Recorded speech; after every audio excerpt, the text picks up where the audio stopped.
मोइनुद्दीन में थाना सदर के एएसआई शर्जील ने नफरी के हमरा आसिया नामी बीबी के घर रेड किया और घर में घुसकर घरेलू सामान को आग लगा दी, जिससे करीब आसिया बीबी के जहेज का सामान जलकर खाकस्तर हो गया। आसिया बीबी का कहना है कि पुलिस ने मेरे भाई को मंशियात फरोख्त करने के इल्जाम में अगवा किया हुआ है, मगर ना तो वो थाना में है और ना ही पुलिस उसे ले जाने का मान रही है।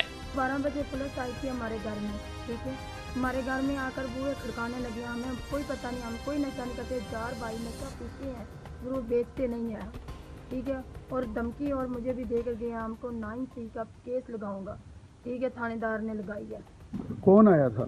मुझे ये नहीं पता, थाने सदर वाले हैं और मोमडीपुर चौकी वाले हैं, ठीक है। शजील नाम है उसका थानेदार का, वो है, साथ सारे मुलाजिम थे, मुझे नहीं है ये पता।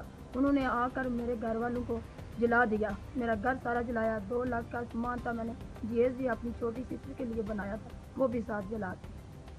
आसिया बीबी ने कहा कि पुलिस बार बार हमारे घर पर बेतुके छापे मार रही है और जब उन्हें कोई भी ना मिला तो उन्होंने मेरे घर में आग लगा दी। Farhan Mirza, news alert, Gujrat. मजीद खबरों और अपडेट्स के लिए विजिट कीजिए newsalert.com.pk।